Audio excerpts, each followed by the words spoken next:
कहानी की शुरुआत में हम मेन कैरेक्टर रेमंड को देखते हैं, जो कि एक स्टोरी राइटर है। उसके चेहरे पर खून के निशान होते हैं और वो लैपटॉप पर काम करते हुए घबरा कर कहता है, प्लीज जल्दी हो जाओ, वो आ रहा है। दूसरी ओर हमें एक डीमन को दिखाया जाता है जो रेमंड की ओर ही आ रहा होता है। इधर रेमंड जल्दी से अपना काम निपटाने की कोशिश में होता है, लेकिन ऐसा होने से पहले डीमन वहाँ आ जाता है और रेमंड को मार देता है। अब सीन चेंज होने पर हम रेमंड की बेटी जैस्मीन को देखते हैं, जो अपने पिता की मौत के बाद से दुखी रहती है। रास्ते में उसे अलेक्जेंड्रिया नाम की एक औरत मिलती है। वो जैस्मीन को बताती है कि मरने से पहले तुम्हारे पिता एक प्रोजेक्ट पर काम कर रहे थे। उन्होंने कुछ शॉर्ट स्टोरीज लिखी थी, तुम चाहो तो उन्हें हमें पब्लिश करने दे सकती हो, इसके लिए तुम्हें काफी पैसे मिलेंगे। जवाब में जैस्मीन ऐसे किसी भी कॉन्ट्रैक्ट के लिए मना कर देती है। फिर अलेक्जेंड्रिया जैस्मीन को अपना कार्ड देते हुए कहती है, अगर मन बदले तो बात जरूर करना। खैर, अब घर आने पर जैस्मीन ऊपर अपने डैड के रूम में जाती है, जहाँ सामने टेबल पर उसका डैड का लैपटॉप रखा था। वो वहाँ बैठकर सोचने लगती है कि किस तरह उसके डैड हर समय कहानियां लिखने में लगे रहते थे।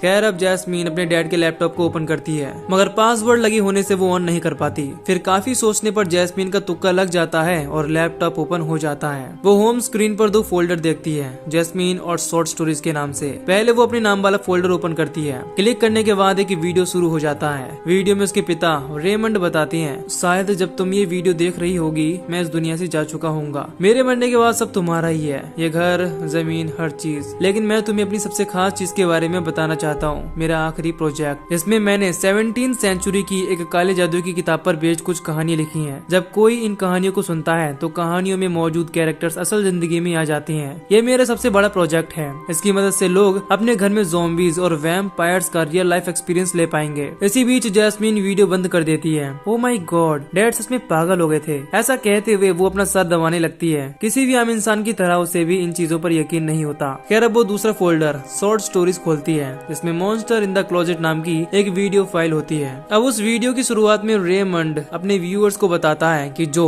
अब आप सुनने जा रहे हैं वो आपके पूरे एक्सपीरियंस को बदल कर रख देगा। ये कहानियां आपकी जिंदगी का हिस्सा बन जाएंगी। इसी के साथ सीन शिफ्ट होता है और हम पहली कहानी में आ जाते हैं, जहाँ जिनी नाम की एक लड़की ज़ॉम्बीज से बचकर भाग रही होती है। वो ज़ॉम्बीज सबको खा रहे होते हैं। अब अगले सीन में जिनी किसी को जमीन पर पड़े हुए तड़पते देखती है। वो उसकी मदद करने के लिए जाने लगती है, मगर वहाँ जाने पर वो देखती है कि एक ज़ॉम्बी उस लड़की को खा रहा है। ये सब देखकर जिनी भागकर बाहर आ जाती है और एक गाड़ी में बैठकर वहाँ से जाने लगती है, मगर कार में चाबी न होने के कारण वो कहीं नहीं जा पाती। इसके बाद जिनी पास ही एक स्टोर में चली जाती है, क्योंकि उसे बहुत भूख लग रही थी, मगर कुछ भी खाते ही उसे उल्टी लग जाती है और वो सोचने लगती है कि हर चीज का टेस्ट कैसे चेंज हो गया। खैर, अब वो अपने हाथ धोने वॉशरूम जाती है, जहाँ वो खुद को मिरर में देख कर चौंक जाती है, क्योंकि वो खुद भी एक ज़ॉम्बी में बदलने लगी थी। फिर बाहर आने पर जिनी देखती है कि कुछ ज़ॉम्बीज एक आदमी का पीछा कर रहे हैं, जो उनसे अपनी जान बचाकर भाग रहा है। जिनी उस आदमी की मदद करने के लिए उसके पास जाती है, मगर वो आदमी जिनी को ज़ॉम्बी समझकर हमला कर देता है, इससे वो नीचे गिर जाती है। अब आँख खुलने पर जिनी देखती है कि वो आदमी साइड में मरा पड़ा है, यानी ज़ॉम्बीज ने उसे मार दिया है। इसी बीच जिनी को उसके खून की स्मेल पसंद आने लगती है और वो भी उस आदमी को खाने लगती है।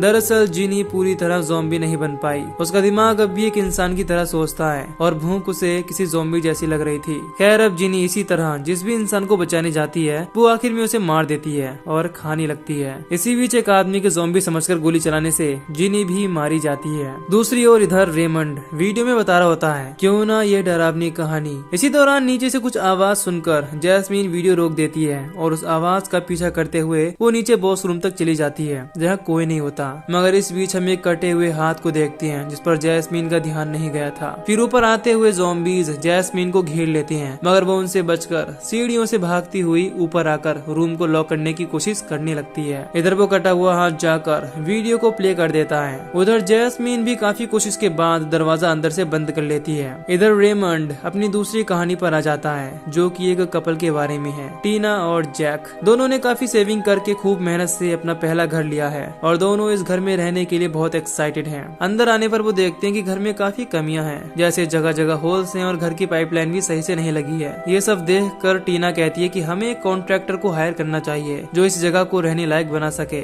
मगर जैक बताता है कि उसने सारी सेविंग्स घर लेने में ही लगा दी हैं, उसके पास अब और पैसे नहीं बचे हैं। अब वो खुद ही डिसाइड करते हैं कि हम खुद ही घर की मरम्मत करेंगे। अब कुछ दिनों तक तो सब अच्छा चलता है, दोनों वजह से काम करते हैं और चीजें होती रहती हैं, मगर इसी तरह उन्हें कई महीने बीत जाते हैं और काम अब तक पूरा नहीं होता और अब वो इन सब कामों से थकने लगे थे। इसी बीच एक दिन जैक टाइल्स को काट रहा होता है, इस पर टीना उसे ऐसा करने से रोकती होती है और जैक के ना मानने पर टीना तुम्हें डाइवोर्स चाहिए क्या ऐसा कहते हुए उसका कान काट देती है। जवाब में जैक भी टीना की उंगलियां काट देता है और वो इसी तरह एक दूसरे के हाथ पैर काटने लगते हैं। लड़ाई के आखिर में हमें जैक का कटा हुआ सर दिखाया जाता है और वो दोनों मरे पड़े होते हैं। इधर जैस्मीन दरवाजे से कान लगाकर बाहर की आवाज सुनने की कोशिश कर रही होती है कि तभी वो ज़ॉम्बी दरवाजे में छेद करना शुरू कर देते हैं। इसके बाद जैस्मीन दरवाजा खोलकर वहाँ से भागने लगती है और वो ज़ॉम्बी भी जैस्मीन का पीछा करते रहता है। अब भागते हुए जैस्मीन ऊपर अपने डैड के रूम में चली जाती है। इधर वो ज़ॉम्बी अब चाकू लेकर जैस्मीन की ओर आने लगता है। इसी बीच जैस्मीन लैपटॉप की ओर बोतल फेंक कर उसे बंद करने की कोशिश करती है मगर वो ज़ॉम्बी बोतल को डॉज कर देता है। फिर जैस्मीन ज़ॉम्बी को कुर्सी से एक और धकेलकर भागकर सीढ़ियों पर आ जाती है और डोर लॉक कर देती है। दूसरी ओर रेमंड अब अपनी तीसरी कहानी पर आ जाता है। इसमें हम स्टेफनी नाम की एक लड़की को अपने डैड से बात करते देखते हैं। वो अपने दोस्तों के साथ कैंपिंग पर जाना चाहती है। स्टेफनी के बहुत जिद करने पर उसके डैड मान जाते हैं। वो कहती हैं कि मुझे कॉल करते रहना बेटा।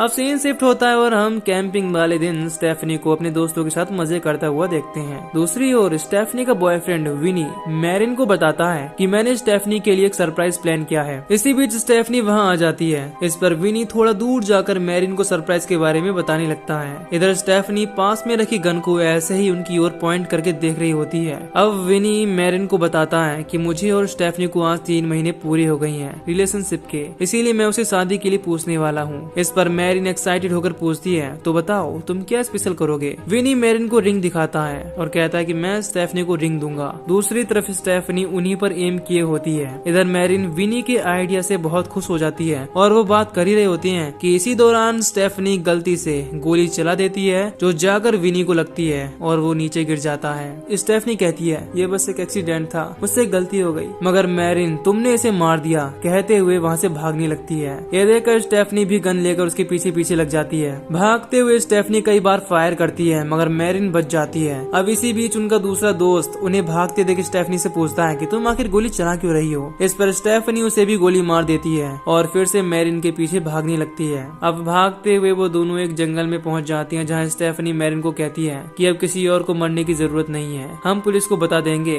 कि उन दोनों ने लड़ते हुए एक दूसरे को मारा है। इस पर मैरिन कहती है कि तुम पागल हो गई हो, मैं ऐसा कुछ नहीं कहने वाली। इस पर मैरिन कहती है कि तुम पागल हो गई हो, मैं ऐसा कुछ नहीं कहने वाली। इसके बाद वो भागने लगती है लेकिन भागते हुए मैरिन का ध्यान नहीं जाता और सामने से आते ट्रेलर से टकराकर उसका पैर कट जाता है। फिर कुछ देर बाद स्टेफनी भी वहाँ आ जाती है और वो ड्राइवर समेत ट्रेलर में बैठे सभी लोगों को मार डालती है और फिर बाहर आकर गन से अपने फिंगरप्रिंट मिटाकर गन को घायल पड़ी मैरिन के हाथ में देकर चली जाती है। फिर कुछ दूर जाकर स्टेफनी अपने डैड को कॉल करके बताती है, डैड आपने बिल्कुल सही कहा था, मुझे कैंपिंग पर नहीं आना चाहिए था। यहाँ मेरे दोस्तों ने मुझे किडनैप करने की कोशिश की और फिर लड़ाई होने पर वो आपस में गोलियां चलाने लगे। इसके बाद हम 1 साल बाद का सीन देखते हैं। स्टेफनी अब प्रिंसटन यूनिवर्सिटी में पढ़ती है और वो आज दोस्तों के साथ एक क्लब पार्टी में है जहाँ वो ट्रेवर नाम के एक बंदे को अपने साथ आने को कहती है और फिर आखिर में स्टेफनी को चाकू लेकर जाते हुए दिखाया जाता है। इधर रेमंड बता रहा होता है कि स्टेफनी को लोगों को मारने की लत लग चुकी है और उसे इसमें मजा आ रहा है। दूसरी ओर जैस्मीन ज़ॉम्बीज़ से बचते हुए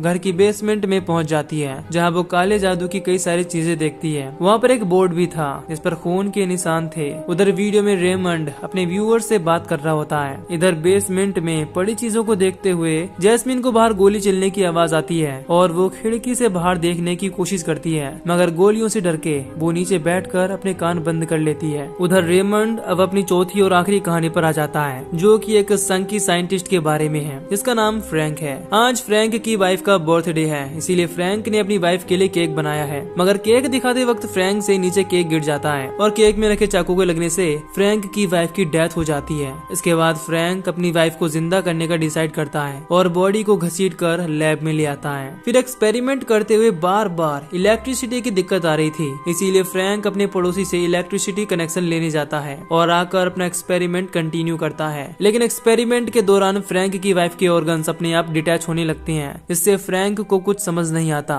और इसी तरह कई एक्सपेरिमेंट के बाद वो फाइनली अपनी वाइफ को दोबारा जिंदा करने में सफल हो जाता है। लेकिन इन एक्सपेरिमेंट्स की वजह से अब उसका चेहरा पहला जैसा नहीं रहा और क्योंकि फ्रैंक की वाइफ को हमेशा ब्यूटीफुल रहना पसंद था तो जब वो अपना चेहरा देखती है तो वो फ्रैंक को डांटने लगती है। इसके बाद फ्रैंक अब दोबारा एक और एक्सपेरिमेंट करता है ताकि उसकी वाइफ का चेहरा पहले जैसा हो सके मगर एक्सपेरिमेंट के बाद वो और बदसूरत हो जाती है। अब इसी तरह फ्रैंक फ्रैंक बार बार एक्सपेरिमेंट करता है, लेकिन हर एक्सपेरिमेंट के बाद उसकी वाइफ का चेहरा पहले के मुकाबले बेकार होता जाता है, मगर फ्रैंक कोशिश करता रहता है। कुछ टाइम बाद हम देखते हैं कि उसकी वाइफ का अब कोई चेहरा ही नहीं है। उसकी आंखें और दिमाग एक चैम्बर में है जिसे वो एक चेहरे की तरह इस्तेमाल करती है। वो फ्रैंक से पूछती है कि क्या मैं अब भी तुम्हें खूबसूरत लगती हूँ। इस पर फ्रैंक कहता है कि तुम सबसे ब्यूटीफुल लड़की हो, मेरा यकीन करो। फिर वो फ्रैंक को ये चीज प्रूव करने को कहती है और वो रोमांस करने लगती हैं। लेकिन रोमांस करते हुए फ्रैंक को उल्टी आ जाती है, जिससे उसकी वाइफ समझ जाती है कि फ्रैंक बस उसका मन रखने के लिए कह रहा था कि वो अब भी सुंदर है। इसके बाद रात को डिनर करते हुए